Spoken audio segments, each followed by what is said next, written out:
My freshman philosophy professor assigned this exercise in forward thinking. He called it a bucket list.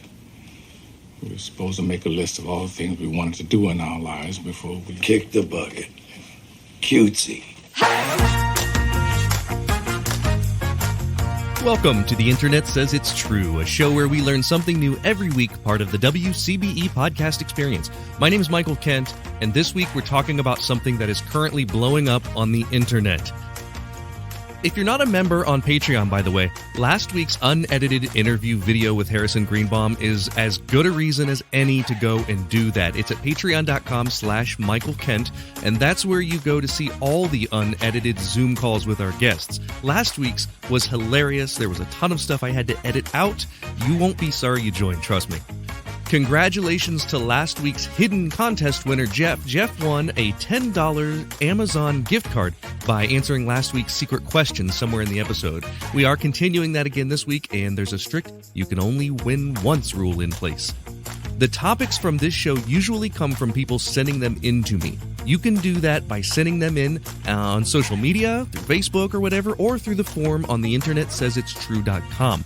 This week's topic was sent in to me on Facebook from Owen. Hey Michael, this is Owen Cooper. I was just wondering if you've been following the controversy about the origin of the phrase bucket list.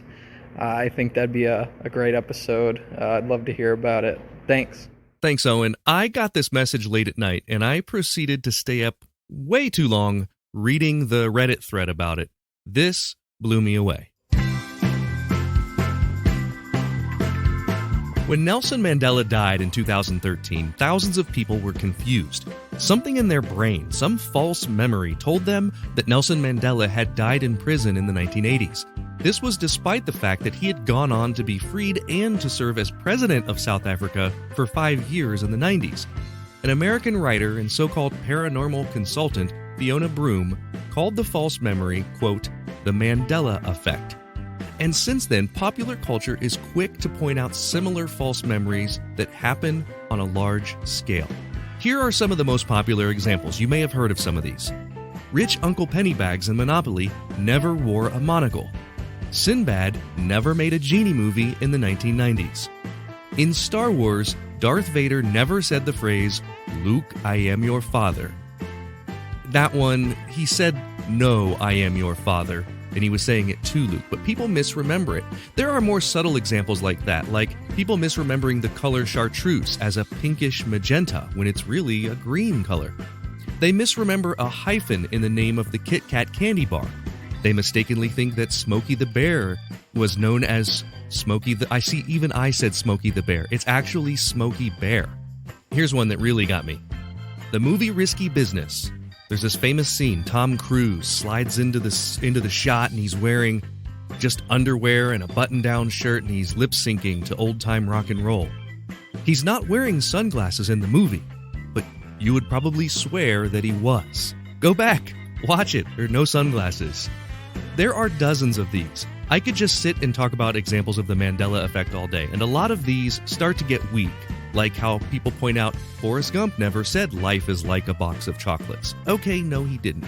But he said, Mama always said life was like a box of chocolates. So I don't see that as much as a Mandela effect, because it's clear that as people quoted the movie and they didn't add the Mama said part, it adapted to make more sense when people used the phrase.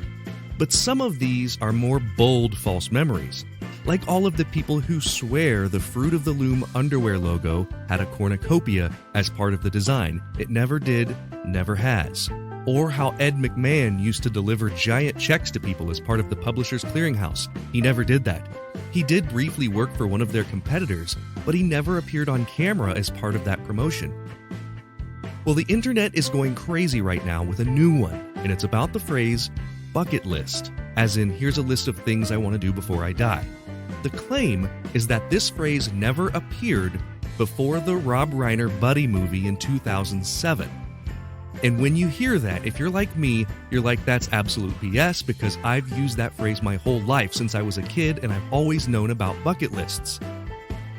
The film is about these two men played by Jack Nicholson and Morgan Freeman who are terminally ill. One's a millionaire and the other's a mechanic.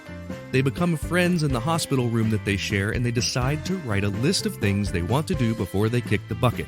And that's why it's called a, quote, bucket list. So the claim is that the writer of this film, who was Justin Zackham, coined the phrase when he wrote the script in 2006. It first appears 30 pages into the script when we see a list with the title, and the character explains that I was trying to be funny, I guess. It's a list of things to do before I kick the bucket. That's the original script. So this is Morgan Freeman's character, and Jack Nicholson's character discovers this list, and here's how that actually played out in the movie. I played it at the very top of this episode, but let's listen again. My freshman philosophy professor assigned this exercise in forward thinking. He called it a bucket list. We were supposed to make a list of all the things we wanted to do in our lives before we Kick the bucket. Cutesy. So that was 2007. Think about how old you were in 2007. And think about not knowing or not having used the phrase before then. Does that seem impossible to you? I know it does to me. Well, when we come back from a quick break, we'll try to find out the truth. Okay, here's this week's contest for you. I'll send a $10 Amazon gift card to the first person who tweets me at Michael Kent and tells me the correct promo code to get 15% off a Scotty Vest purchase. The first person to tweet that to me publicly wins $10. There was a time that humans used 100% organic products as healing balms and moisturizers for their skin. Well, I've partnered with an awesome company that wants to get back to those times. Fatco sells organic and responsibly made tallow-based skincare products.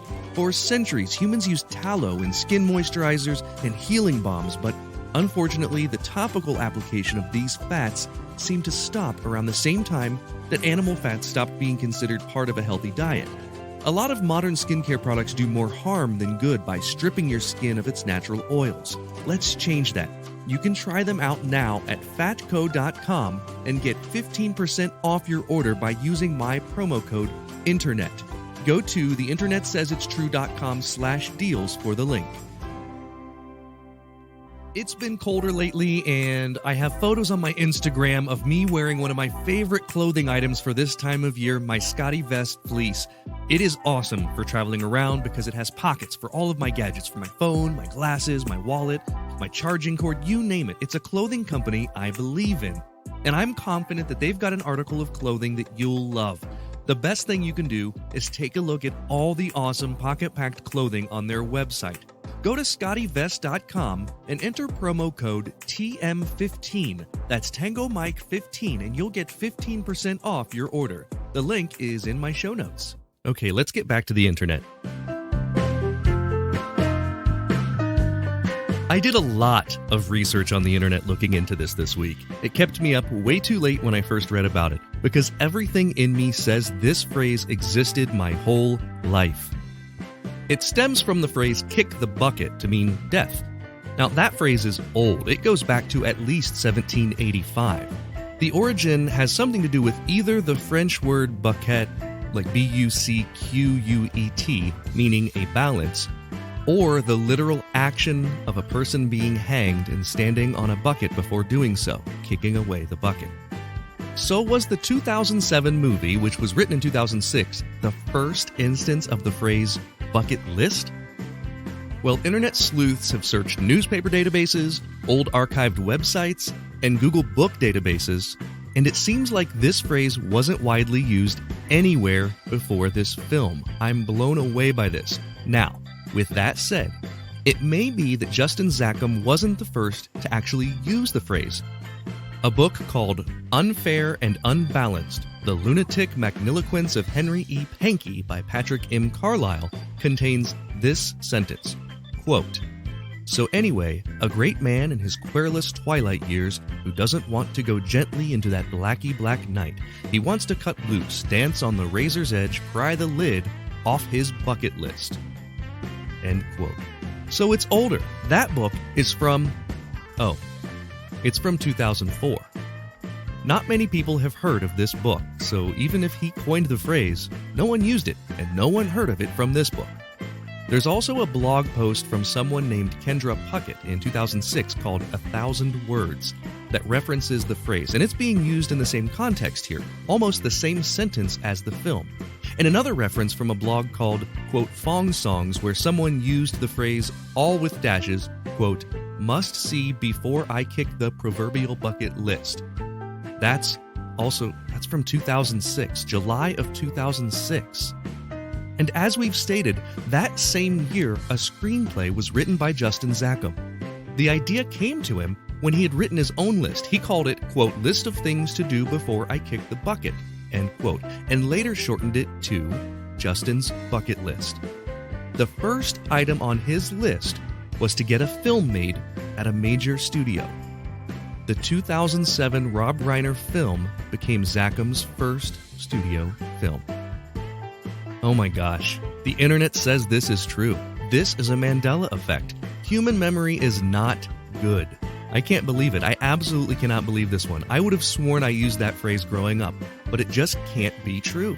The phrase bucket list never existed in any sort of popular, widespread way until a Rob Reiner film used it as its title in 2007. Wow. Now it's time for the part of the podcast where I call a friend, and today I'm calling comedian Lisa Berry. Lisa is a comedian, performer, and sketch writer whose sketches have appeared on BuzzFeed, Hoo Ha Ha, and Funny or Die.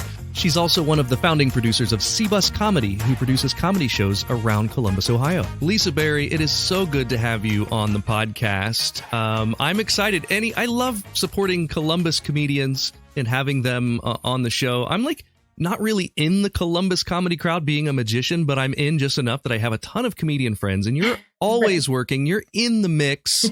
When did you get involved with Columbus comedy? Yeah, so I started about 10 years ago was when I did my first open mic. I am somebody that I've sometimes sporadically done it, especially I have a son now. So I've definitely taken some time off at different points in time. But yeah, I started about 10 years ago when I had my first open mic. And actually at that time, another Columbus comic, Tom Plute, that was his first open mic. Our first open mic was the same night. Awesome. And we became pretty good friends. And as I think you know, we went on to help another third Columbus comic, Dustin Meadows, produce a festival for a number of years called the Whiskey Bear Comedy Festival. Mm-hmm. Dustin, for various reasons that kind of ended. Dustin moved out to LA, and the Whiskey Bear Comedy Festival folded, but Tom and I wanted to continue working together. So now 10 years later, we are producers of C-Bus Comedy, where we produce and we perform at shows all over the city, and it's pretty fun. But that's how I got started in it. I did the open mics, and then I started getting book shows. For a while, I was doing a lot of sketch comedy. So that was a big part of what I did. But the main sketch show that I was a part of stopped during, when everything kind of shut down, as we all know.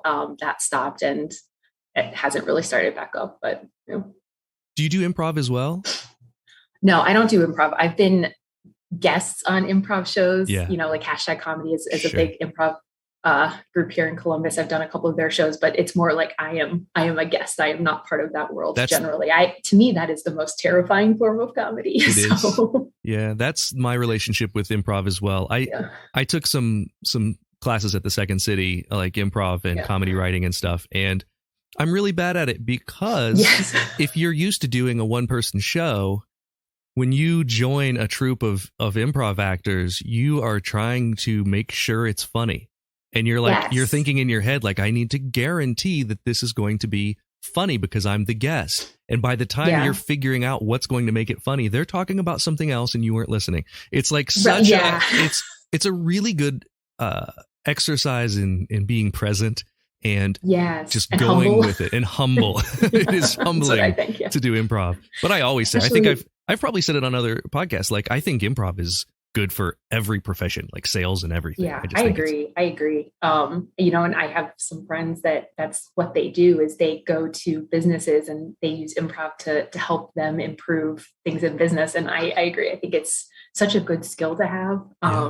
But especially when you're performing with people that have performed together typically, and they're so good at it, I feel like it's so intimidating. And, I think with stand-up, you're always the one that needs to get the laugh. And then I think with improv, sometimes you have to, be the assist. And I think that can sometimes be hard when you're used to doing stand-up comedy.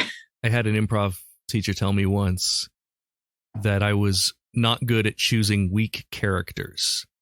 And then I needed to practice choosing weaker characters because I would come into a scene and always be like some sort of dominant character, like I'm the mayor or I'm your boss, or you know what I mean? And they said, try choosing a character that's maybe downtrodden or maybe, isn't the focal point of the scene.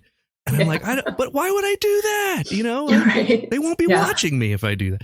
So anyway, let's get into the quiz, Lisa. I'm excited to have you here. You don't know what the topic is. And for this first question, we're playing for a joke. So if you get it right, I have to tell you a joke. And if you get it wrong, you'll tell me one. And it can be a popsicle stick kids joke, a joke book joke, doesn't matter.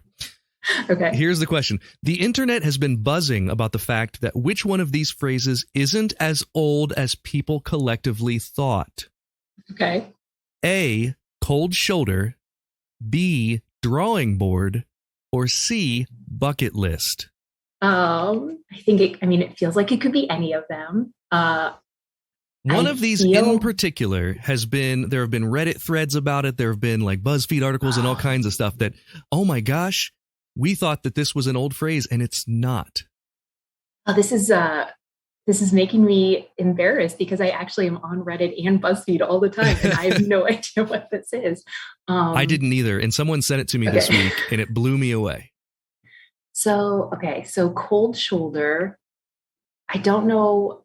I mean, that could be newer than people think, right? Because I don't know, clothing used to cover your shoulders a lot. So maybe. I'm going to give you a hint. Okay. This may give it away, but I'm going to give you a hint. This phrase originated in 2007. One of these originated in 2007? That's what I said. Yes, that's when I heard this, I was like, what?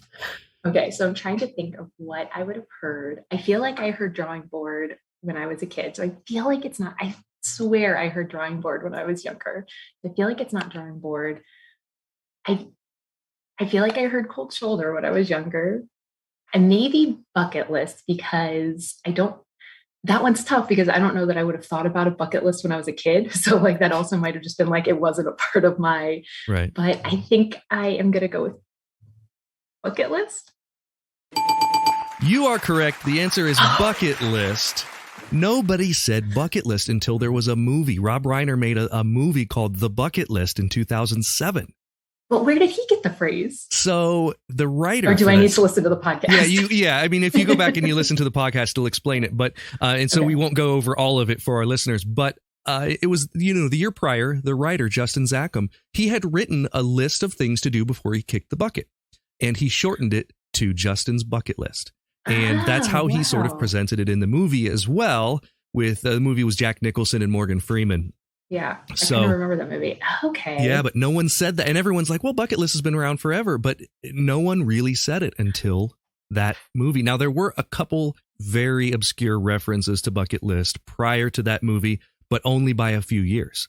So it was okay. I think that's so crazy. Reddit was able to find. Remember the movie, but I definitely thought the movie came because the phrase was so used. Because now it's like I have a list on our refrigerator of like our summer bucket list for things we want to do this summer. I feel like, it's everywhere. I do. I have a sightseeing bucket list that I use in my act when I'm doing close-up magic and someone chooses a location from my sightseeing bucket list. And I don't ever have to explain what that means to anyone. Right. Yeah. And which is funny because if you ask those people, they probably haven't seen that movie, The Bucket List, but they know what bucket list is because it became a colloquialism.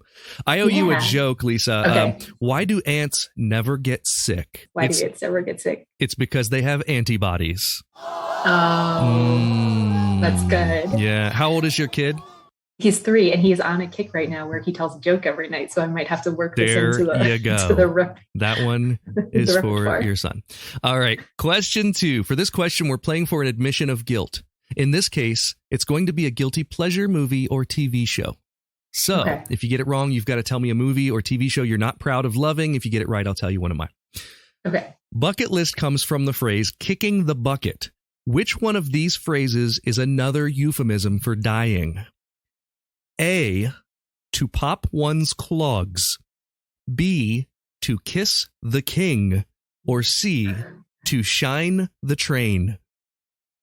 Okay, well, I've never heard of any of those. Can I hear them one more time? Sure. To pop the clog? To pop one's clogs, as in Okay. he popped his clogs.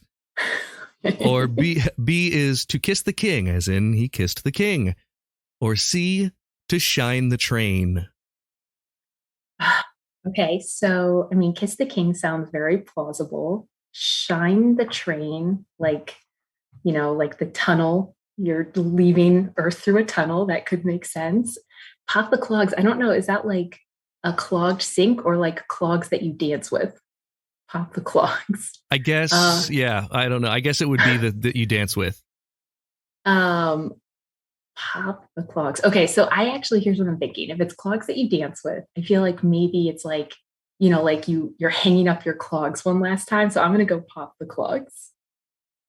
Well, your reasoning was incorrect, but your answer is correct. You win that one. To pop one's clogs was a popular phrase in Britain in the 19th century.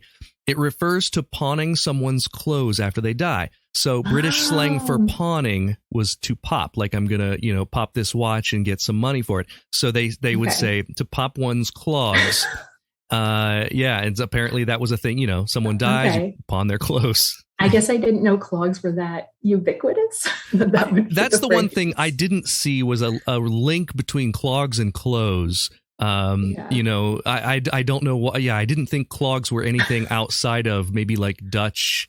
You don't hear about that. I thought maybe it was like, The Last Dance, and now we're hanging up their clogs. Yeah, who knows? But you got that one right. You're 2 for 2, and I owe you a guilty pleasure admission. So for me, it's every time I was thinking about this the other day. Every time it comes on TV, I will stop and watch The Cosby Show and feel guilty about it. So usually when you talk about like guilty pleasure, it's kind of like, oh, this is a horrible movie, but I watch it anyway because I have a nostalgic tie to it or something. Mm-hmm. But The Cosby Show, for obvious reasons, I'm not even sure should be on TV anymore. I mean, this is a guy who drugged and raped women for most of his adult life, allegedly. And, a couple of them we know for sure he was convicted on. But I will still watch it because I just think it was good television. Like it was interesting, entertaining. There is nostalgia to it. But the writing, the comedy, it was all solid. And I think a lot of it stands up. So. Yeah, I would agree with that. I don't know. I mean, I guess it's similar, right, too. So I think sometimes it's harder with a TV show, but that's super common with music. So where people will continue to listen to music even when the artist has been proven beyond any reasonable doubt to be a horrible person. So I don't know, it feels different with TV, but I guess it's not. Yeah. I mean, if you're Kid Rock, you make more money once you prove that you're a horrible person. Chris Brown's probably not doing as well as he was 15, 20 years ago in terms of radio plays, but he's still on all the time. People always still listen to Chris Rock. Yeah, did I say Chris Rock? Chris Rock. Did I say Chris Brown? Chris Brown, yeah. I combined Kid Rock and Chris Brown into an entirely new person who is already a person. Chris Rock, as far as I know, is fine. I've never heard any bad things about Chris Rock, so I think we're okay there. Yeah, so it's one of those things, like I do feel guilty for it, but for different reasons than I feel guilty for. Like one of my favorite movies is a movie called Time Bandits, and my brother and I often argue about this movie. It's a Terry Gilliam movie. Terry Gilliam was the artist for Monty Python, but he made, I think he made a couple movies, and this was one where it's little people that travel through time. It's got a young Sean Connery in it. Not as the main character, but just as a random king. And I think he plays King Agamemnon or something like that. And the plot of the movie is weird and twisted and not 100% sensical. And but I love it because of nostalgia. So that's like a real guilty pleasure movie for nostalgia. But The Cosby Show is just because like I would not say on stage in front of an audience, I love it.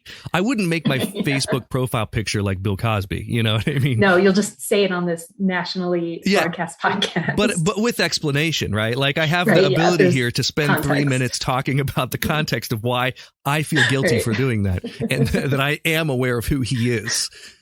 Whereas, okay, let's move on. Just a basic, Question 3. For this question, we're playing for a coveted "The Internet Says It's True" sticker. So, being that you do live in Columbus, you might actually get one of these if you get it right. Usually when people get this question right, they win the sticker. I never mail them. So, In this episode, we've talked about various examples of the Mandela Effect, which is how people describe this sort of bucket list fake memory, you know. Here is a Mandela Effect that we haven't touched in this episode. Which one of these is the correct product name? So one of these three is an actual product name. A, Stouffer's Stovetop Stuffing. B, Kraft Stovetop Stuffing. Or C, Velveeta Stovetop Stuffing. So Stouffer Stovetop Stuffing, Kraft Stovetop Stuffing, Velveeta Stovetop Stuffing. You got it right. I feel like the right one is Stouffer's, which makes me think that that's the Mandela Effect one. So it's probably not Stouffer Stovetop Stuffing. So I'm trying to think. I mean, I feel like Stouffer's is right, but I don't know if I'm wrong. So I'm just gonna say Stouffer's Stovetop Stuffing. You are experiencing the Mandela Effect along with everyone else. Everyone thinks it was Stovetop Stuffing by Stouffer's. It was, in fact, Kraft Stovetop Stuffing, and always has been, with the Kraft logo and everything. But I was born in 1979. I grew up in the 80s, and I swear I could almost sing the Stouffer's Stovetop Stuffing commercial, but it doesn't exist. Yeah. It does not. You can scour YouTube for that 1980s commercial. Doesn't exist. Never happened. And it's always been Kraft. So I don't know why that's one of those things. Like sometimes you can figure out why the Mandela Effect occurs. Yeah. But this is one where no one has any idea. Do you have any favorite examples of Mandela effects? Yeah, the Shazam movie. The Shazam that doesn't exist. This is the famous one where everyone thinks that for some reason Sinbad was in a genie movie. And I remember this too. I do too. I remember that's one that works on me. And I said this to some people this weekend. We were at some friend's house out in Indiana, and they're like, no, it was Shaq. It was Shaquille O'Neal, and it was called Kazam. And there is a Shaq, but I don't get Shaquille O'Neal and Sinbad confused. That's not something people do. Everyone thinks it was Sinbad. Right. Because, I saw Kazam, and Shaq is very talented at many things, but acting is not one of them. I remember one with Sinbad. Now, there have been a multitude of Sinbad movies not starring Sinbad. Just with the name Sinbad, the legendary Sinbad. Yeah. And that, 1992 there was one, 2003 there was one, in the 70s there was a Sinbad movie, but not about a genie and not with Sinbad in them. So Sinbad. Crazy. Yeah, that's one of those that absolutely works on me. There's another one that I mentioned in this podcast that I think is really interesting. The movie Risky Business with Tom Cruise. Okay. He's dancing in the famous scene to old time rock and roll, slides in on his sock feet, wearing underwear and a button down shirt. He is not wearing sunglasses. Really? He is not. And everyone remembers that. And I think part of that is because over the years, people wore sunglasses as part of a Halloween costume to be the risky business guy. I don't know why. Now, our friend in Indiana, we were talking about this, obviously, and he said, the cover of the movie, Tom Cruise is wearing sunglasses. Right? He has sunglasses. Yeah, they're down on his nose. Yeah. So maybe there was a conglomeration of images there or something along those lines. Mm-hmm. All right. Well, that's fascinating. You're 2 for 3, and you'll have to be on the show again to get a sticker. So question 4, and for this question, we're playing for a funny or embarrassing story from the stage. Something that's happened in your career doing comedy that is either funny or embarrassing. In the film The Bucket List, Edward Cole, played by Jack Nicholson's most notable line is this line. 3 things to remember when you get older. Never pass up a bathroom, never waste a hard-on, and what third thing? Is it A, never rewear socks, B, never drink alone, or C, never trust a fart? I've never seen the movie. So I remember the movie coming out, but I've never seen it. So I have no idea. And I went back and checked, and I don't think this line is in the trailer. So I'm not sure, at least not in the original trailer. So I'm not sure anyone would know this unless you had seen the movie. So this one's just going to be a guess. This is a total guess. I have no idea. It was never rewear socks, never drink alone, or never trust a fart. So here's it's a total guess. But I'm going to guess that maybe this took place in a scene where Jack Nicholson is asking somebody else to drink with him. And so he's saying, here's 3 things I've learned, yada, yada, yada, yada, yada, yada, and never drink alone, and like gives the drink to somebody. That's going to be my guess. I'm going to say never drink alone. 3 things to remember when you get older. Never pass up a bathroom. Never waste a hard-on. And never trust a fart. I'll keep that in mind as I approach decrepitude. That was a fantastic rationalization to get you to the wrong answer. The answer is never trust a fart. So there you go. Do you have a funny or embarrassing story from the stage, something that's happened over the years? Oh, gosh, I have to think, because I'm sure I do, but I think I've probably blocked them out. Yes. Okay, so I once, and this isn't going to be that embarrassing, but it made me feel real dumb. So there was somebody that I had worked with a little bit who, like, in my sketch show, we used to have local people come on sometimes and be part of the sketch show. And so there was somebody that did that who owned a local tattoo parlor and sometimes would have concerts at his tattoo parlor. And so, and I don't know, that's not like exactly my scene, but I was like, all right, I'll go. So I went to one and I was waiting for the concert to start, and I was like leaning against a wall. And then the owner came over to me. And since like we kind of knew each other, I like started talking to him a little bit. And then he like, and I know most people aren't going to see it, so I'm just going to describe what I'm doing, but he like went in with like his arms kind of like, like curved and like moving his body towards me. And I thought he was going in for a hug. So I hugged him. And then he was like, he got real awkward. And he was like, oh no, you're leaning against the light switch and I have to turn the light off so the band could start playing. Oh no, that's awesome. And I was like, oh yeah, that makes sense. Is this someone that you encounter in your daily life these days? Or is this someone you don't ever have to see again? It was, yeah. Well, yeah, I never saw him again. That's good. I was like, all right, and I'm out. I'm never coming back. I know where you're talking about because part of the Whiskey Bear Festival was there, and perhaps the most fun show of that festival, one of the most fun shows, was the Power Hour. And you would just have, I mean, it was like 60 comedians. Each one goes up and does 1 minute, one after another. And it was so great. It was so much fun to see if some people decided to do material. Other people just did random stuff. Who was it? Someone did the You Can't Handle the Truth scene, and they just read it as quickly as possible and did the whole scene in 1 minute. Sometimes they were just one-off joke. It was so much fun. I agree. That was so much fun because it was really cool to see what people did with that 1 minute. And because some people, especially like I don't think there's anything in my show I can do in 1 minute that actually is entertaining on its own merit. So I think I just decided to do something different. And another really fun show from Whiskey Bear Comedy Festival was Dustin Meadows' Hot Dog Show. Which the premise of that show, maybe you can explain the premise better than I can. So I've done that show several times. So oh my gosh, I take my hat off to you for that.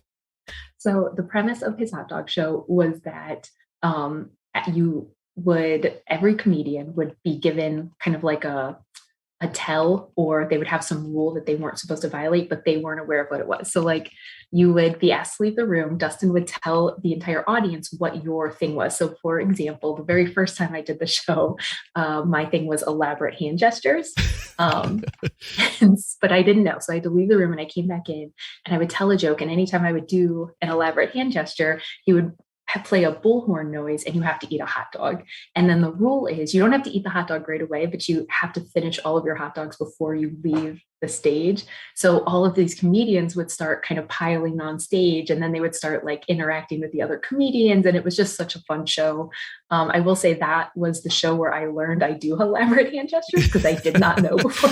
Well, and that's what made the show so good, is that Dustin would sort of study the comedians that were going to be on the show to find out if they had a tick or a tell or something that they did quite often in their set.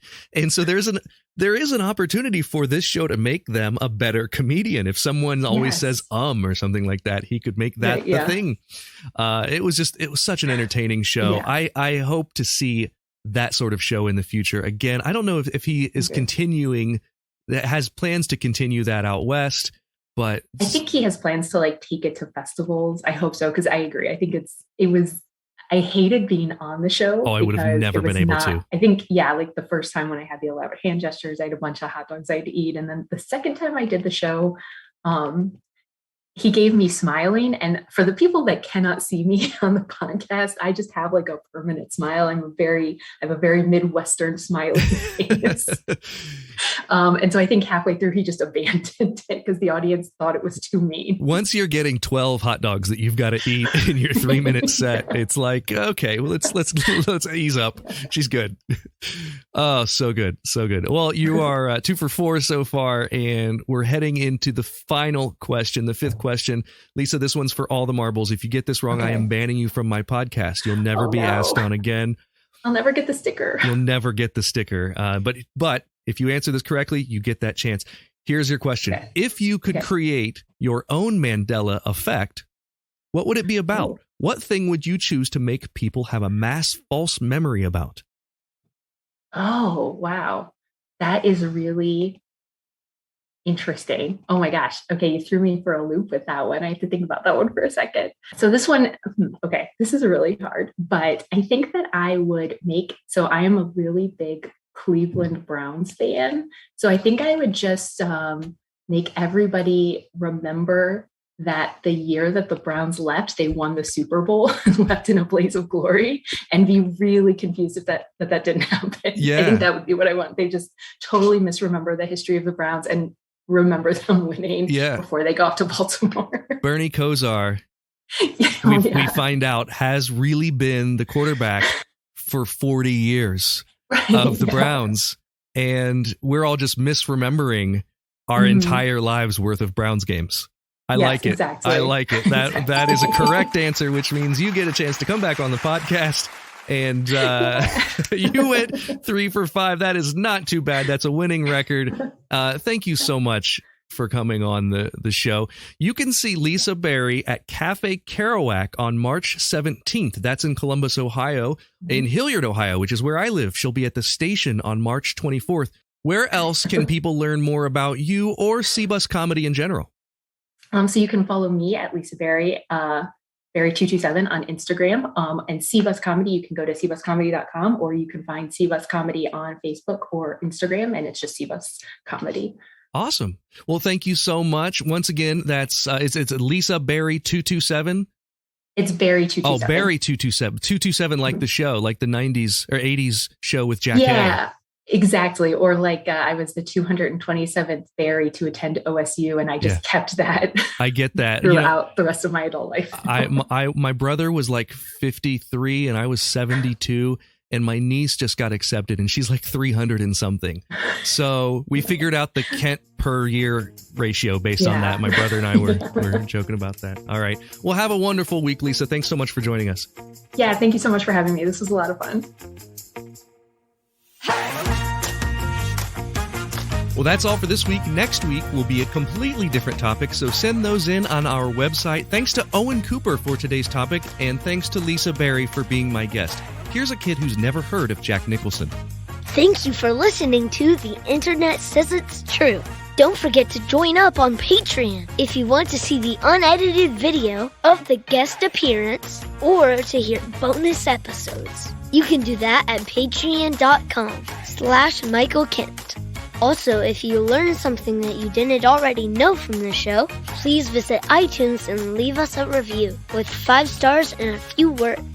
That's the rule. You gotta do it. That helps us a ton, because that's how the algorithm works, to get the podcast suggested to more people. And that way we can keep learning something new, if the internet says it's true. The Internet Says It's True would like to thank the Patreon subscribers whose monthly contributions help to make the show possible. Sean Brown, Catherine Morgan, Bryce Swanson, Eugene Anderson, Matt McVeigh, Jim Martin, Joanne Martin, and show's official Emperor Kick Track. The show is written and produced by me, Michael Kent. The theme song is by Finite Music Forge, and additional music this week was from Jine Daly and the 41 Players. All audio clips in this episode are used for education and commentary and used under Fair Use Title 17 USC Section 107. You can listen to past episodes by searching for The Internet Says It's True wherever you get your podcasts, and you can see bonus content at patreon.com/Michael Kent.